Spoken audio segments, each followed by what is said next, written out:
سورۃ القمر، سورۃ الرحمن، سورۃ الواقعہ، سورۃ الحدید، یہ ساری صورتیں سوائے سورۃ الحجرات کے وہ مدنی صورت ہے۔ سورۃ الفتح بھی مدنی صورت ہے، باقی ساری صورتیں مکی صورتیں ہیں۔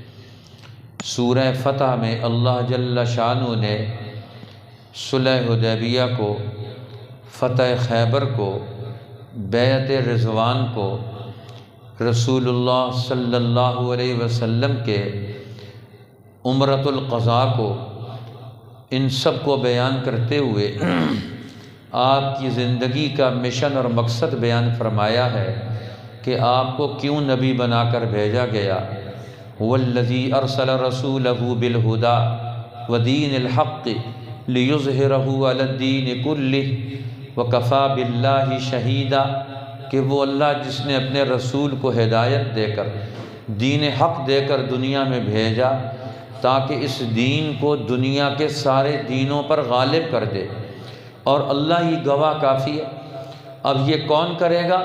یہ کام محمد الرسول اللہ والذین معہ، محمد صلی اللہ علیہ وسلم اور آپ پر ایمان لانے والی جماعت۔ پھر قرآن نے محمد صلی اللہ علیہ وسلم کی تربیت یافتہ جماعت کے اوصاف اور خصوصیات بیان فرمائے۔ فرمایا یہ جماعت ایسی ہے جو آپ کی تربیت سے وجود میں آئی۔ یہ کون لوگ ہیں؟ ایک تو آپ پر ایمان لانے والے، دوسرا فرمایا اشداء علی الکفار، کافروں پر سخت، رحماء بینہم، آپس میں مہربان اور رحم دل، تراہم رکعا سجدا، آپ انہیں رکوع اور سجدوں میں دیکھیں گے۔ اور ان کی پانچویں صفت یبتغون فضلا من اللہ ورضوانا، وہ اللہ کے فضل کے متلاشی ہیں اور اللہ کی رضامندی کے بھی متلاشی رہتے ہیں۔ ان کی مثالیں، ان کی حقیقت تورات اور انجیل میں بھی موجود ہے۔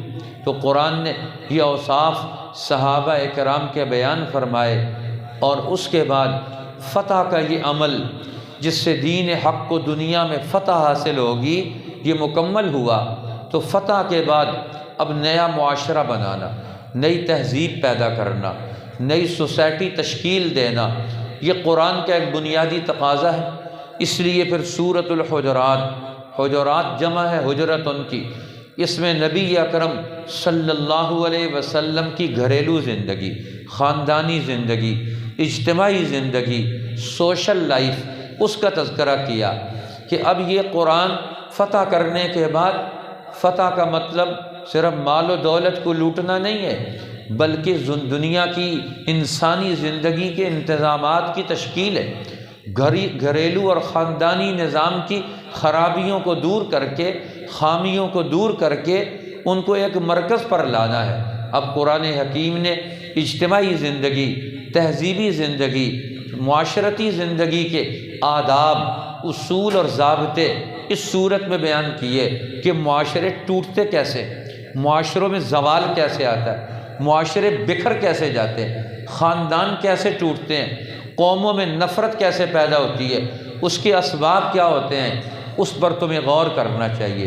تو قرآن حکیم نے یہاں 13 کے قریب معاشرتی زندگی کے اصول بیان فرمائے کہ ہماری سوشل لائف، معاشرتی زندگی کن امور پر استوار ہونی چاہیے، مرتب ہونی چاہیے۔ سب سے پہلا اصول لا تقدموا بین یدی اللہ ورسولہ، اللہ اور اللہ کے رسول سے آگے مت بڑھو۔ اپنا نصب العین، معاشرے کا رہنما، معاشرے کا بنیادی اصول جہاں سے آپ نے اپنی رہنمائی لینی ہے، اس کا مرکز متعین کریں۔ تمہارے معاشرے کا مرکز کون ہے؟ اللہ اور اس کا رسول۔ اب اللہ اور اس کے رسول سے آگے نہیں بڑھنا ہے، ان کی رائے کو لے کر معاشرے میں تم نے چلنا ہے۔ اللہ کیا چاہتا ہے، اللہ کے رسول کیا چاہتے ہیں۔ اور پھر دوسرا فرمایا جب تم نے ان کو مقدم کر لیا تو اللہ کے رسول یہ اللہ کے نمائندے ہیں تمہارے اندر۔ اب رسول کی 2 حیثیتیں ہوگی، ایک اللہ کے نمائندے کی حیثیت اور دوسرا تمہارے معاشرے کے قائد کی حیثیت ہے۔ یہ تمہارے معاشرے کے رہنما ہیں۔ تمہارے قائد ہیں، تمہارے امام ہیں، اب اپنے امام اور اپنے قائد اس کی رائے کو بھی ترجیح دو۔ لا ترفعوا اصواتکم فوق صوت النبی، اپنے نبی کو، قائد کو، لیڈر کو احترام دو، عزت دو، ان کے منصب کا خیال رکھو، ان کے مقام کا خیال رکھو، تاکہ آنے والے لوگوں کو پتہ چلے یہ قوم کا نمائندہ ہے۔ لا تجہروا لہ بالقول کجہر بعضکم لبعض، ایک دوسرے کو جس طرح تم بلاتے ہو نام لے کر، ایسا مت کرو، آداب سے، القاب سے، ان کے منصب کے تقاضوں کے اعتبار سے تم ان کے ساتھ گفتگو کرو۔ اب وہ تمہارے خلیفہ وقت بھی ہے، تمہارے امام بھی ہیں، تمہارے مربی بھی ہیں، تمہارے استاذ بھی ہیں، وہ ایک قوم کے رہنما بھی ہیں، تمہاری افواج کے سپہ سالار بھی ہیں، تمہاری سپریم کورٹ کے وہ چیف جسٹس بھی ہیں۔ اب اللہ کے پیغمبر صلی اللہ علیہ وسلم ایک جامع الجہاد شخصیت بن کر دنیا میں آئے، جس سے آگے بہت ساری جہتیں اور منصب وہ آپ کے وجود مسعود سے انہوں نے دنیا میں انسانی معاشرے کے لیے رہنمائی کا فریضہ دے کر ان کو قائم کر کے دکھایا۔ اس لیے اللہ جل شانہ نے ان اصولوں کو بیان کیا۔ امام رازی رحمۃ اللہ تعالی علیہ، اللہ ان بزرگوں کی قبر پر کروڑا رحمتیں نازل فرمائے، وہ اس آیت کی تشریح میں لکھتے ہیں لا ترفعوا اصواتکم فوق صوت النبی، اپنی آواز کو نبی کی آواز سے اونچا مت کرو۔ جب آواز اونچی نہیں کر سکتے تو نبی کے مقابلے میں اپنی فکر اور رائے پیش کرنا، اس کو حاوی کرنے کی کوشش کرنا، نبی کی رائے پر اپنی رائے مسلط کرنے کی کوشش کرنا، یہ بھی اسی زمرے میں آتا ہے، یہ تمہارے اعمال کو ضائع کر دے گا۔ اس لیے فرمایا اللہ کے پیغمبر اگر اپنے گھر میں تشریف لے گئے ہیں تو ادب کا تقاضا یہ ہے کہ تم باہر انتظار کرو، ان کے مت کہو اب ایک ٹیم آئی اور آ کر انہوں نے انتظار ہی نہیں کیا، رسول اللہ کے گھر کے باہر کھڑے ہو کر زور زور سے آوازیں لگانی شروع کر دیں، اخرج یا محمد، محمد صلی اللہ علیہ وسلم باہر نکلیں، ہم آپ سے ملاقات کے لیے آئے۔ اللہ جل شانہ نے فرمایا ان الذین ینادونک من وراء الحجرات اکثرهم لا یعقلون، جو نبی کریم صلی اللہ علیہ وسلم کو حجرات آپ کے گھر مبارک سے باہر آوازیں دے کر بلاتے ہیں باہر نکل آئیں، پر میں ان میں سے اکثر عقل نہیں رکھتے، ان کو ادب ہونا چاہیے، خیال ہونا چاہیے۔ اللہ کے پیغمبر 5 وقت باہر مسجد نبی میں بیٹھتے ہیں، اسی طرح درمیان کے بہت سارے اوقات وہ تمہارے ساتھ صرف کرتے ہیں۔ اگر تھوڑی دیر کے لیے کسی تخلیے میں گئے ہیں تو کسی بڑے مقصد کے لیے گئے ہیں، اس لیے اللہ کے پیغمبر کو اپنے تابع لانے کی کوشش مت کرو، اللہ کے پیغمبر پر اپنی رائے مسلط کرنے کی کوشش مت کرو۔ اس لیے اللہ تعالیٰ نے منع فرمایا وَلَوْ أَنَّهُمْ صَبَرُوا حَتَّى تَخْرُجَ إِلَيْهِمْ لَكَانَ خَيْرًا لَهُمْ، اور اگر تم صبر کرتے، انتظار کرتے تو یہ زیادہ بہتر تھا کہ تم ٹائم لے کر آؤ، ان کے پاس وقت گزارو، ان کی مسجد میں انتظار کرو۔ یہ پیغمبر کی ملاقات کا انتظار کرنا یہ بھی تمہارے لیے عبادت بنتا، تمہارے ادب اور تربیت کا حصہ بنتا، اور تمہیں بہت سارے لوگوں سے میل جول اور ملاقات کا تمہارا سبب بنتا۔ اس لیے تم صرف نبی سے مل کر جانا چاہتے ہو، آپ کی مجلس میں بیٹھنے والے لوگ، آپ کی مجلس کی تاثیر، اس کا تم پورے طریقے سے حصہ وصول کرتے۔ فرمایا اگر یہ تمہارا نبی بہت ساری تمہاری باتیں مان لے، لعنتم، تو تم مصیبت میں پڑ جاؤ، مشکل میں پڑ جاؤ۔ نبی سے اپنی باتیں مت منواؤ، ان کی باتوں کو ماننے کی کوشش کرو۔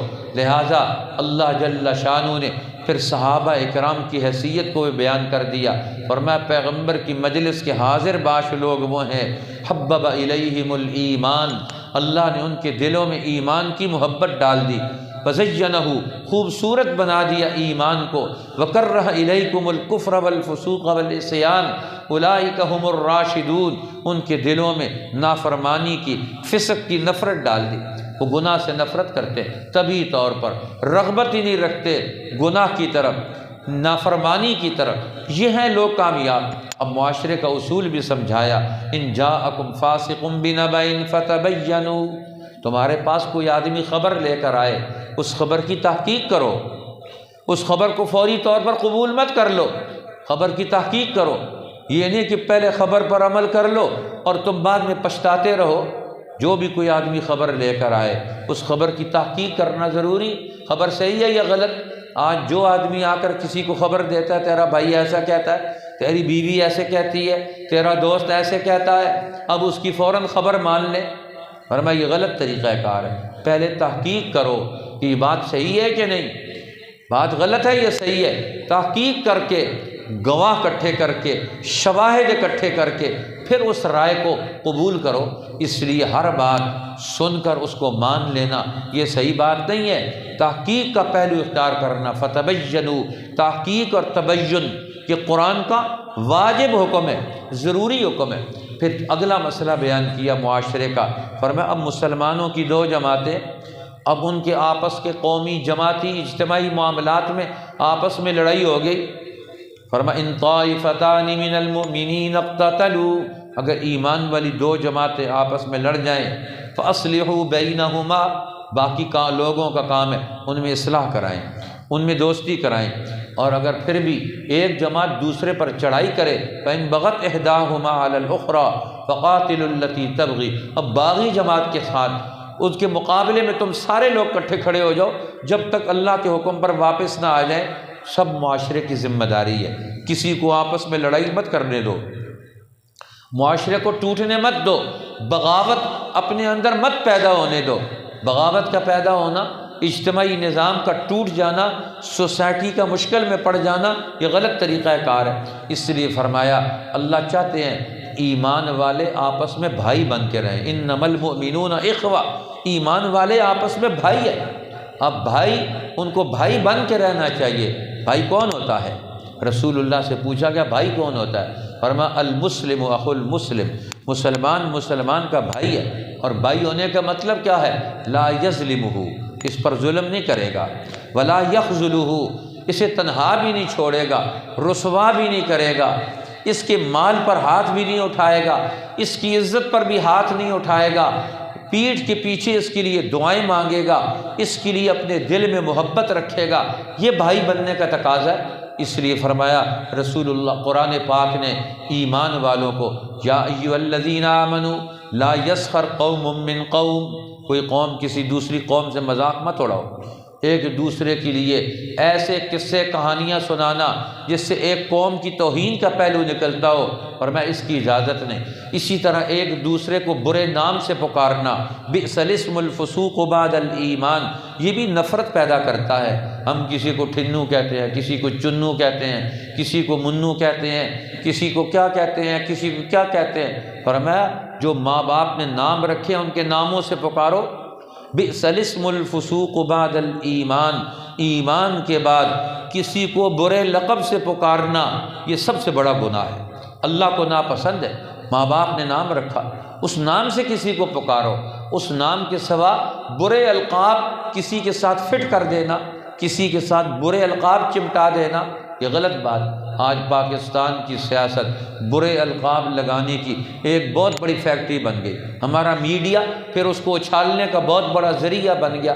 اب یہ بہت بڑی گمراہی ہے، سوشل لائف میں، معاشرتی زندگی میں ہم ایک دوسرے کو نقصان پہنچاتے ہیں، یہ تو اپنے آپ کو نقصان پہنچا رہے ہیں۔ سب ایک دوسرے کے ساتھ جڑے ہوئے، پورا معاشرہ تو جڑا ہوا ہے، بازار ایک ہے ہمارے، زمین ایک ہے ہماری، ملک ایک ہے ہمارا، دین ایک ہے ہمارا، پھر ہم ایک دوسرے سے کیا چیز الگ کرنا چاہتے ہیں کہ ایک دوسرے کے مقابلے میں کھڑے ہو جائے۔ اس لیے قرآن کہتا ہے قومی زندگی تعمیر کرو، ایک معاشرہ بن کر رہو، ایک معاشرے کو توڑنے والی شیطانی خصلتوں سے اپنے آپ کو بچاؤ، یہ تمہاری ذمہ داری بنتی ہے۔ اب یہ انسانی معاشرے کیسے ٹوٹتے ہیں؟ برے القاب لگانے سے، ایک دوسرے کا احترام ختم کرنے سے، ایک دوسرے کو گھٹیا ثابت کرنے سے۔ اسی طریقے سے اجتنبوا کثیرا من الظن، ایک دوسرے کے بارے میں برے گمان مت رکھو، وہ میرے بارے میں ایسا سوچ رہا ہوگا، اپنے خیال میں کہ وہ میرے بارے میں غلط سوچ رہا ہے۔ ہمیں آپ کو کیا پتہ ہے؟ غیب کا علم ہے، وہ غلط سوچ رہا ہے کہ صحیح سوچ رہا ہے۔ اب کسی نے کام کیا ہی نہیں اور میں خود خیال کر لوں میرے خلاف اس نے کام کیا، گواہ تو ہے کوئی نہیں۔ پھر کیسے میں نے سوچ لیا، متعین کر لیا کہ میرے خلاف اس نے کام کیا؟ یہ گناہ ہے۔ کسی کے بارے میں بدگمانی رکھنا، مسلمان کے بارے میں بدگمانی رکھنا، اور اس بدگمانی یہ انسان کو تباہی کی طرف، اس لیے قرآن نے کہتا ہے ان بعض الظن اسم، یہ بدگمانی یہ گناہ ہے۔ فلا تجسسوا، ایک دوسرے کی جاسوسی مت کرو، ایک دوسرے کی ٹو میں مت لگے رہو، علم دو، شعور دو، اخلاق دو، اور وزن پیدا کرو، اعمال کا وزن، اخلاق کا وزن، ایمان کا وزن، انسان کے اندر اللہ اور اللہ کے رسول کی محبت اور تعلق کا وزن ہر ایک کے دل میں ہونا چاہیے۔ لہٰذا ایمان والوں کو تم کس ترازو پر تولنا چاہتے ہو؟ یہ غلط طریقہ کار چھوڑ دو تاکہ تمہارا معاشرہ تباہی کی طرف نہ جائے۔ پھر اللہ تعالیٰ نے فرمایا غیبت مت کرو، ایک دوسرے کے پیٹھ کے پیچھے غیبت کرنا، فرمایا الغیبت اشد من الزنا، یہ زنا سے زیادہ سخت ہے۔ زنا معاشرے میں اتنی تباہی پیدا نہیں کرتا جتنی غیبت پیدا کرتی ہے، چغل خوری پیدا کرتی ہے۔ ایک آدمی وہ بازار گیا نوکر غلام خریدنے کے لیے، ایک نوکر اسے پسند آیا، بڑا خوبصورت، بڑا اچھا، بڑا ماہر، بڑا فنکار۔ اس نے کہا مالک سے کہ اس کو بیچتا ہوں۔ انہوں نے کہا اس میں خوبیاں، ساری خوبیاں بتائیں، پھر بتاؤ اس میں خامی کیا ہے؟ اس نے کہا خامی اس کی صرف ایک ہے، یہ لگائی بجائی کرتا ہے، ادھر کی بات ادھر، ادھر کی بات ادھر۔ انہوں نے کہا یہ تو کوئی مسئلہ نہیں، ٹھیک ہو جائے گا۔ اسے خرید کر لے آیا، ساری خصلتیں تو اس کی اچھی ہیں، کچھ دن تو اس نے بڑی خدمت کی، ہفتہ ڈیڑھ ہفتہ، پھر اس کے بعد اپنی اصلی خلقت پر آ گیا۔ اب خامن بیوی ان دونوں کے درمیان، بیوی کو کہتا ہے اس خامن کا لگتا ہے دوسری عورتوں سے تعلق معلوم ہوتا ہے، یہ تجھ سے محبت نہیں رکھتا، یہ تجھ سے پیار نہیں کرتا۔ اس نے کہا مجھے بھی ایسا ہی محسوس ہوتا ہے، کسی کو آپ بتا دینا ایسا ہے، آدمی بیمار نہ ہے، 2-4 آدمی کہیں تو بڑا بیمار ہے، وہ کہے گا اوہو میں تو بیمار ہو گیا، کیونکہ 2 آدمی کہہ رہے ہیں، ان کے کہنے کا اثر ہوتا ہے، باہر والی چیزیں انسان پر اثر انداز ہوتی ہیں۔ تو اب وہ کہنے لگے اچھا یہ تو مجھ سے محبت نہیں رکھتا، اس کہا اس کا بھی تیرے ساتھ تعلق صحیح نہیں ہے، مرد کو اور پڑھایا بیوی کو اور پڑھایا۔ انہوں نے کہا اچھا پھر کیسے محبت کرے گا؟ اس نے عورت کو کہا کہ یہ محبت ایسے کرے گا، تو اس کی داڑھی کے 3 بال مجھے کاٹ کے دے دے، اس پر میں عمل کروں گا، پھر یہ تجھ سے محبت کرے گا۔ اور مرد کو کہا یہ تجھے قتل کرنا چاہتی ہے، تو دیکھ لینا۔ اب اس نے اس طرح کینچی لی اس کے بال کاٹنے کے لیے، جب سوئے تو بال کاٹو۔ اب اس نے سونے کا ناٹک کیا کہ سو گیا، خراٹے لینے لگا، وہ آئی اس طرح لیا یا کینچی لی، قریب آئی تو اس نے بال کاٹنے لگی، اس نے ہاتھ پکڑ لیا۔ اس نے کہا وہ بالکل وہ نوکر صحیح کہہ رہا تھا، یہ تو مجھے مارنے کے لیے آ رہی۔ اس کو بتایا کہ بال لے دو، تمہارے لیے محبت کا تعویذ کروں گا۔ اس کو کہا یہ تجھے مارنے کے لیے آئی ہے۔ اس نے اٹھ کر اس بیوی کو مار دیا۔ بیوی کے خاندان والے آئے، انہوں نے مرد کو قتل کر دیا۔ اب دونوں خاندانوں کی آپس میں لڑائی شروع ہو گئی، دونوں نے ایک دوسرے کو مار مار کے بہت سارے لوگ قتل کر دیے۔ اب ایک چغل خور، ایک نمام، ایک غیبتیں پیٹھ کے پیچھے نفرتیں پھیلانے والا ایک عمل پورے معاشرے کو جہنم بنا دیتا ہے۔ آج ہم اس کو معمولی چیز سمجھتے ہیں، اسی لیے رسول اللہ نے فرمایا غیبت کرنا ایک ایسا کلمہ ہے 7 سمندروں کے اندر ڈالا جائے یہ اس کو کڑوا کر دے۔ جس معاشرے میں غیبت ہو، جس خاندان میں غیبت ہو، ان میں کڑواہٹ نہیں آئے گی تو کیا چیز آئے گی؟ نفرتیں نہیں آئیں گی تو کیا چیز آئے گی؟ اس لیے محبت کو رواج دینا یہ ضروری ہے۔ اللہ تعالیٰ نے یہاں سے پھر سورہ قاف سے قرآن حکیم کا آخری حصہ شروع ہوتا ہے، 7ویں منزل۔ فرمایا نبی اکرم صلی اللہ علیہ وسلم نے یہ 7ویں منزل، یہ قرآن پاک کا آخری حصہ، یہ قرآن کا خاصہ ہے اور یہ قرآن کا خلاصہ ہے۔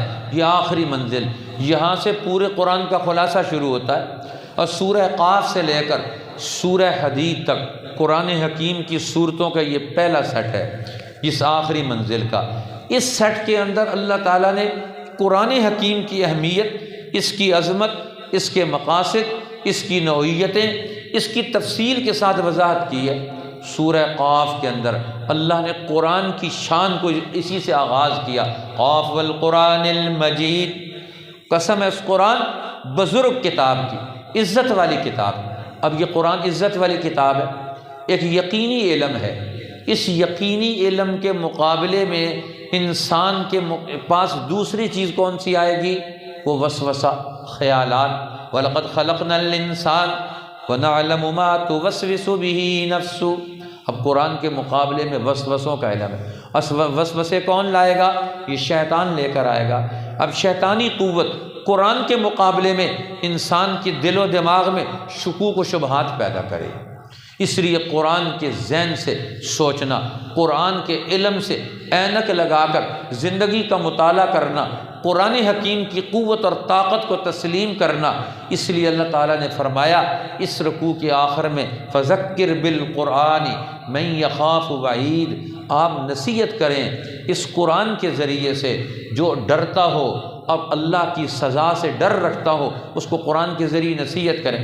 پھر سورہ ذاریات میں قرآن کا نظریہ اور علم سیکھنے والی جماعت، اللہ نے اس کے اوصاف بیان فرمائے۔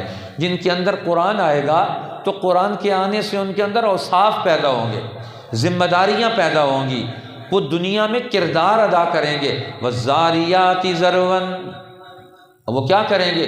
ہر ظلم کی قوت کو، ہر طاقت اور گمراہی پیدا کرنے والی قوت کو وہ بکھیر کر رکھ دیں گے، اسے منتشر کر کے رکھ دیں گے، ہر برائی کی طاقت پر اپنی ضرب لگائیں گے۔ وَالذَّارِيَاتِ ذَرْوًا فَالْحَامِلَاتِ وِقْرًا، پھر بوجھ اٹھانے والے، ذمہ داریاں محسوس کرنے والے، اپنی ذمہ داری باپ بن کر، بھائی بن کر، استاذ بن کر، معلم بن کر، معاشرے کا فرد بن کر، جماعت کا امیر بن کر، رہنما بن کر، ہر ایک کی کیا ذمہ داریاں بنتی ہیں۔ فَالْجَارِيَاتِ يُسْرًا، انسانوں کے اندر سہولتیں پیدا کرنے والے، آسانیاں پیدا کرنے والے۔ وَالْمُقَسِّمَاتِ أَمْرًا، اور کاموں کو صحیح اسلوب پر تقسیم کر کے کرنے والے۔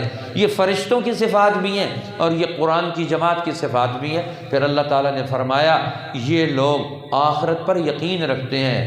ان الدین لواقع، یہ ساری قسمیں اٹھا کر اللہ فرماتے ہیں انصاف کا دن قائم ہونے والا ہے، اس سے کوئی آدمی بچ نہیں سکتا۔ پھر اللہ تعالیٰ نے واقعات سنائے، ابراہیم علیہ السلام کا واقعہ، یہ ساری قوموں کے واقعات، اور میں ان قوموں کے اوپر یہ واقعات اور حالات کیوں گزرے کہ انہوں نے اپنے دور میں اللہ کے حکم سے روگردانی کی، لہذا تمہاری کامیابی کس میں ہے؟ فَفِرُّوا إِلَى اللَّهِ، اب دوڑ لگاؤ اللہ کی طرف، اللہ کی طرف پہنچو۔ اللہ تم سے کیا چاہتا ہے؟ فرمایا اللہ چاہتا ہے ما خلقت الجن والانس الا لیعبدون، میں نے جنوں اور انسانوں کو اپنی عبادت کے لیے پیدا کیا ہے۔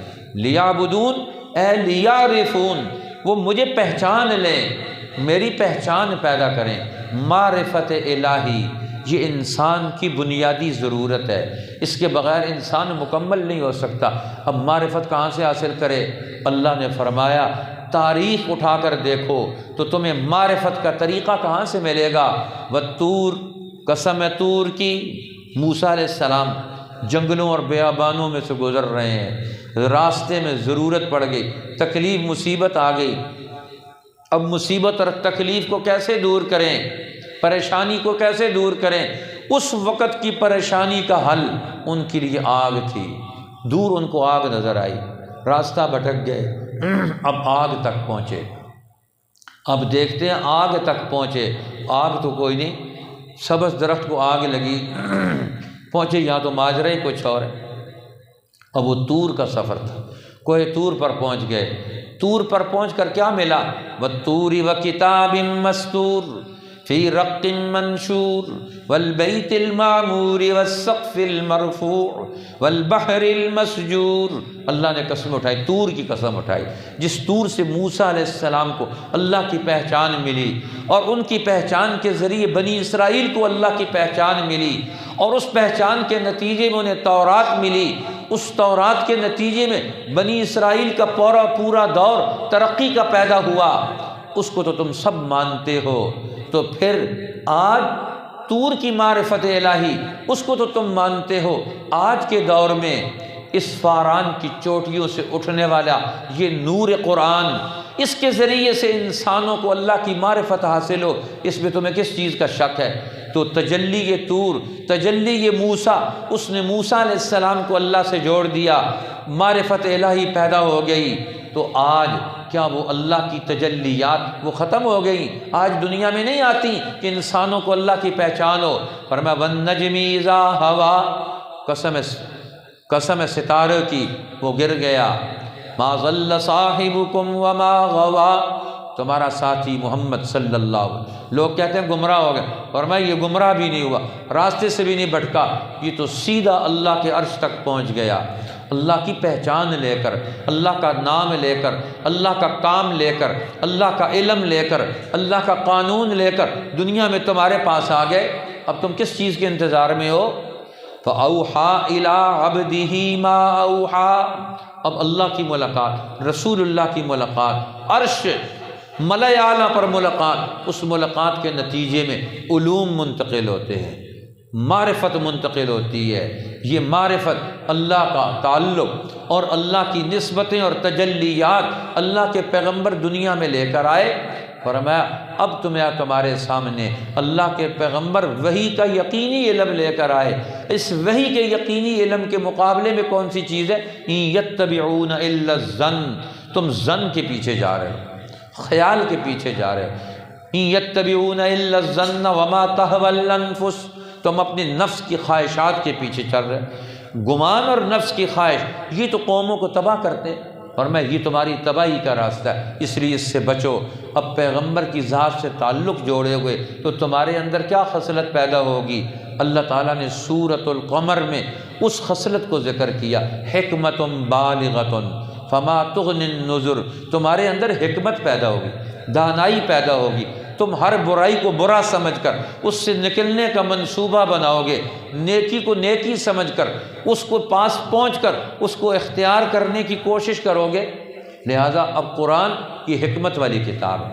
وَلَقَدْ يَسَّرْنَا الْقُرْآنَ لِلذِّكْرِ، فرمایا یہ قرآن نصیحت کے لیے آیا ہے، یاد دہانے کے لیے آیا ہے، انسانوں کو غفلت سے، گمراہیوں سے، غلطیوں سے نکالنے کے لیے آیا۔ جس آدمی کے اندر حکمت ہوگی، دانائی ہوگی، وہ غلطی نہیں کرے گا، وہ اپنی حکمت کی بنیاد پر، دانائی اور عقل کی بنیاد پر صحیح کام کرے گا۔ اب جن قوموں نے اپنی عقل اور حکمت کا استعمال نہیں کیا، قرآن ان کی مثالیں پیش کر کے کہتا ہے تباہ ہو گئے، برباد ہو گئے، ختم ہو گئے۔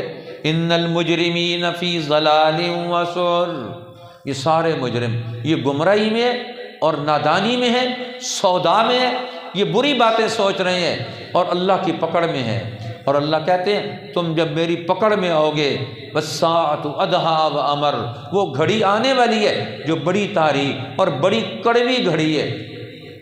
عبداللہ ابن مسعود رضی اللہ عنہ سے کسی نے پوچھا یہ کون سی گھڑی ہے جس کا قرآن تذکرہ کر رہا ہے؟ انہوں نے کہا یہ بدر کے میدان میں ان کی پکڑ کی گھڑی ہے۔ یہ اس گھڑی کی طرف قرآن نے اشارہ کیا کہ فرمایا ان کے لیے اب اللہ کی پکڑ قریب پہنچنے والی ہے، ان مکہ کے سرداروں کے لیے۔ اس لیے اللہ تعالیٰ نے فرمایا سورۃ الرحمن میں اللہ جل شانہ نے پھر اپنی صفت الرحمن کا تذکرہ کیا۔ صفت الرحمن جس کی رحمت کے تقاضوں سے یہ کائنات کا پورا نظام وجود میں آیا، اس نظام کے اندر سب سے کامل ترین مخلوق اللہ نے انسان کو بنایا، اور انسان کے قرب و جوار میں اس پوری کائنات کو سجایا اور پھیلایا۔ اب انسان اس کائنات کا خلاصہ، اور انسان کس چیز سے ترقی کرے گا؟ فرمایا وہ اللہ کے علم سے ترقی کرے گا۔ الرحمن علم القرآن خلق الانسان علمہ البیان۔ رحمان کون ہے؟ رحمان وہ ہے الرحمن علم القرآن، رحمان وہ جو اس نے قرآن سکھایا، قرآن کا علم دیا۔ سب سے پہلا معلم وہ اللہ ہے، قرآن کا پہلا معلم، پہلا استاد وہ رب العالمین ہے۔ جبریل نے ان سے سیکھا اور پھر اس نے آ کر رسول اللہ کو سکھایا۔ اس طرح یہ قرآن کی تعلیم کا سلسلہ یہ آگے بڑھ رہا ہے۔ فرمایا پھر اللہ نے یہ علم کس کو دیا؟ خلق الانسان، انسان کو بنایا، انسان کو سجایا، انسان کو اندر اپنی قدرتیں پیدا کر کے اس کو ایک کامل ترین اپنی قدرتوں کا شاہکار بنا کر دنیا میں بھیجا۔ اب فرمایا انسان کی خصوصیت کیا ہے؟ علمہ البیان، اسے بولنا سکھایا، بیان سکھایا۔ یہ اپنے بیان اور بولنے سے یہ بڑے بڑے کارنامے سر انجام دے گا۔ اب فرمایا دیکھو یہ کائنات کا نظام یہ دنیا میں چل رہا ہے، یہ معنوی نظام، یہ دنیا میں یہ غذائی نظام، پانیوں کا نظام، بارشوں کا نظام، درختوں کا نظام، یہ ساری چیزیں کائنات میں اپنا اثر پیدا کر رہی ہیں۔ ان سب کا اثر تو تم مانتے ہو، تو قرآن کی تاثیر کی کیوں منکر ہو؟ وحی کی تاثیر کی کیوں منکر ہو؟ انسان کے اندر اس کی تاثیر کیوں نہیں پیدا ہو سکتی؟ اس لیے اللہ جل شانہ نے پھر اس کی طرف توجہ دلائی۔ یہ کائنات کا پورا نظام ایک دور مکمل کر کے یہ ختم ہو جائے گا، پھر اللہ تعالیٰ نیا جہان بنائے گا۔ کل من علیہا فان، یہ سب فنا ہونے والا ہے۔ وَيَبْقَى وَجْهُ رَبِّكَ، تیرا رب باقی رہے گا۔ اب کائنات کا خلاصہ جن اور انسان ہے، یہ تین عقل مند مخلوق ہیں، فرشتے، جن اور انسان۔ اللہ نے سورۃ الرحمن میں جنوں اور انسانوں دونوں کا تذکرہ کیا۔ ثقلین، یا معشر الجن والانس، اے جنوں اور انسانوں کی جماعت، دو بھاری قافلوں، تمہارے اوپر ذمہ داریاں عائد ہوتی ہیں۔ تم نے دنیا کو اچھا بھی بنانا ہے، اور غلط کام کرو گے تمہاری وجہ سے دنیا بری ہو جائے گی۔ اس لیے اللہ تعالیٰ فرماتے ہیں اپنی ذمہ داریوں کو محسوس کرو، وہ دن آ رہا ہے۔ فَيَوْمَئِذٍ لَا يُسْأَلُ عَنْ ذَنبِهِ إِنسٌ وَلَا جَانٌ، اس دن ہر ایک جن اور انسان سے اس کے اپنے کرتوتوں کے بارے میں پوچھا جائے گا، دوسروں کے بارے میں نہیں پوچھا جائے گا۔ اور وہ دن کون سا ہے؟ یعرف المجرمون بسیماہم، مجرم چہروں سے پہچانے جائیں گے، چہرہ بتائے گا، چہرے سے پتہ چل جائے گا سارے محشر والوں، چور آ رہا ہے، یہ زانی آ رہا ہے، یہ رشوت خور آ رہا ہے، یتیموں کا مال کھانے والا آ رہا ہے، یہ زکوٰۃ نہ دینے والا آ رہا ہے، یہ نماز نہ پڑھنے والا آ رہا ہے، یہ ماں باپ کا نافرمان آ رہا ہے، یہ ظلم کرنے والا آ رہا ہے۔ ہر گناہ چہرے سے جھلکے گا، چہرے سے پتہ چل جائے گا۔ یعرف المجرمون بسیماہم، چہروں سے پہچان لیا جائے گا مجرم ہے۔ فَيُؤْخَذُ بِالنَّوَاصِي وَالْأَقْدَامِ، ان کے چہروں سے، ان کے چوٹیوں سے پکڑ کر ان کو جہنم کی آگ میں ڈال دیا جائے گا۔ لیکن اس کے مقابلے میں جنہوں نے ایمان اور تقوی کی زندگی بسر کی، وَلِمَنْ خَافَ مَقَامَ رَبِّهِ جَنَّتَانِ، اللہ ان کو دو جنتیں دے گا، ان کی دنیا بھی جنت بنے گی، آخرت بھی جنت بنے گی، یا آخرت کی اللہ انہیں دو جنتیں دے گا۔ اس لیے نیک لوگ، سچے لوگ، قرآن کے علم کو عمل میں ڈھالنے والے لوگ، متقی لوگ، اور دنیا میں اللہ کے نبیوں کے اوصاف کے حاملین، اللہ ان کو دنیا میں بھی جنت دے گا اور آخرت کی جنت کی بھی مستحق ہوں گے۔ اس لیے فرمایا اب قرآن کے آنے کے بعد انسان تین طرح کے انسان بن گئے۔ سورۃ الواقعہ جس میں اللہ تعالیٰ نے تین طرح کے انسانوں کو بیان کیا، اصحاب الیمین، اصحاب الشمال، اور المقربون، السابقون السابقون اولئک المقربون۔ یہ تین قسم کے لوگ ہو گئے قرآن کے آنے کے بعد۔ اب یہ تین قسم کے لوگ ہیں، ایک تو السابقون جو قوموں کے امام ہیں، رہنما انبیاء علیہ السلام، صحابہ اکرام، اولیاء اللہ، صدیقین، شہداء، اور بڑے بڑے اولیاء اللہ، ائمہ مجتہدین، محدثین، مفسرین، امت کے عادل حکمران، یہ پہلے درجے پر کردار ادا کرنے والے السابقون ہیں۔ اور دوسرے اصحاب الیمین، نیک لوگ، اچھے کام کرنے والے لوگ، اور تیسرے اصحاب الشمال، برے لوگ، گناہ کرنے والے لوگ۔ اب یہ عذاب میں پکڑے جائیں گے، وہ نعمتوں کے مستحق قرار پائیں گے۔ فرمایا قرآن حکیم کہتا ہے یہ مجرموں کو کیوں سزا دی جائے گی؟ اس لیے اللہ تعالیٰ نے ان کے جرائم کو بیان کر کے ان کی سزاؤں کا تذکرہ بھی کر دیا، اور آخر میں پھر قرآن کی عظمت بیان کی۔ فلا اقسم بمواقع النجوم، قسم ہے ستاروں کی جگہ کی۔ فلا اقسم بمواقع النجوم وانه لقسم لو تعلمون عظیم، یہ بڑی قسم اگر تمہیں پتہ چلے۔ اور اس قسم کا جواب کیا ہے؟ یہ قرآن ہے، عزت والی کتاب، یہ لوح محفوظ کا خزانہ۔ انسانوں افسوس ہے تم پر، افبہذا الحدیث انتم مدہنون، کیا اس قرآن سے تم پیچھے ہٹنا چاہتے ہو؟ اس قرآن کو تم چھوڑنا چاہتے ہو؟ وتجعلون رزقکم انکم تکذبون، تم نے وظیفہ بنا لیا، اپنی عادت بنا لی، تم قرآن کو جھٹلاؤ گے۔ آخر تم پھر کہاں جاؤ گے جب روح اصلی کو پہنچے گی؟ کس کی بنیاد پر تم نے قرآن کو جھٹلایا؟ مال کی وجہ سے، رشتہ داروں کی وجہ سے، کس چیز کی وجہ سے قرآن کو چھوڑا تھا؟ فرعونوں اور قارونوں کی وجہ سے۔ فلولا اذا بلغت الحلقوم، جب یہ روح اصلی کو پہنچے گی، کون سی چیز تمہیں کام آئے گی؟ وَأَنْتُمْ حِينَئِذٍ تَنْظُرُونَ، سب دیکھ رہے ہیں، روح جا رہی ہے، نکل رہی ہے جسم سے، یہ کچھ بھی نہیں کر سکتے۔ وَنَحْنُ أَقْرَبُ إِلَيْهِ مِنْكُمْ وَلَكِنْ لَا تُبْصِرُونَ، اور ہم تمہارے سب سے زیادہ قریب ہیں، تم ہمیں قریب نہیں سمجھتے، ان شیطانوں کو قریب سمجھ کر ان کا حکم مانتے ہو۔ جو اللہ سب سے قریب ہے اس کی کتاب سے منہ موڑ کر تم دنیا اور آخرت کی جہنم خریدنا چاہتے ہو۔ پھر اللہ تعالیٰ نے سورۃ الحدید، اس میں یہ مدنی صورت ہے، یہاں سے یہ مسبحات 7 7 صورتیں ہیں جن کی شروع میں تسبیح کا لفظ آتا ہے، سبح۔ رسول اللہ نے فرمایا ان مسبحات 7 میں ہر صورت میں ایک آیت ہے جو 1000 آیات قرآنی کا مرتبہ اور درجہ رکھتی ہے۔ اس لیے رسول اللہ صلی اللہ علیہ وسلم اس صورت کریمہ کو ہر رات سونے سے پہلے ضرور پڑھا کرتے تھے۔ سورۃ الملک بھی ہے، سورہ الف لام میم سجدہ بھی ہے، اور سورہ حدید بھی ہے، یہ روزانہ رات کو پڑھا کرتے تھے۔ اللہ جل شانہ نے اس صورت کریمہ میں مسلمانوں کو توجہ دلائی اور ان کو فرمایا کائنات کا پورا نظام ایک قدرت کاملہ کے تحت چل رہا ہے، اس قدرت کاملہ کا علم وہ سب کے اوپر حاوی ہے، اس علم کا نتیجہ دنیا میں عدل کی شکل میں واضح ہے۔ فرمایا تم اللہ کے نام پر اب اپنا مال خرچ کرنے کے لیے، اپنی جان لگانے کے لیے کیوں تیار نہیں؟ ما لکم الا تنفقوا فی سبیل اللہ وما لکم لا تقاتلون فی سبیل اللہ، یہ 2 جگہ یہ فرمایا۔ پھر اللہ تعالیٰ نے اس صورت کریمہ میں مستقبل کا نقشہ بیان فرمایا۔ قیامت کے دن منافق مرد اور منافق عورتیں اب وہاں سامنے آئیں گے، اب وہ کہیں گے کہ اب ہمیں اپنے نور سے نور دے دو کہ ہم بھی یہاں ترقی کا سفر طے کر سکے۔ انظرونا نقتبس من نورکم، ٹھہر جاؤ، پل صراط سے ہم گزر جائیں تمہارے نور کی روشنی میں۔ وہ کہیں گے اپنا اپنا نور کام دیتا ہے، یا دوسرے کے نور سے نہیں گزر سکتا۔ جہنم کے اوپر اللہ پل بنائے گا، یہ آگے جنت ہوگی، پہلے جہنم کے اوپر سے گزرنا پڑے گا ہر ایک کو۔ ان منکم الا واردھا، ہر ایک کو جہنم کے اوپر سے گزرنا پڑے گا۔ حتما مقضیہ، یہ پکا فیصلہ ہے اللہ کا، اس لیے جس کے اندر جہنم کی خسرتیں ہوں گی جہنم اس کو کھینچ کے اندر لے جائے گی، اور ایمان والے اوپر سے گزر جائیں گے۔ کوئی ایسا گزرے گا جس طرح بجلی گزر جاتی، اور کوئی سواری کی تیزی میں گزرے گا۔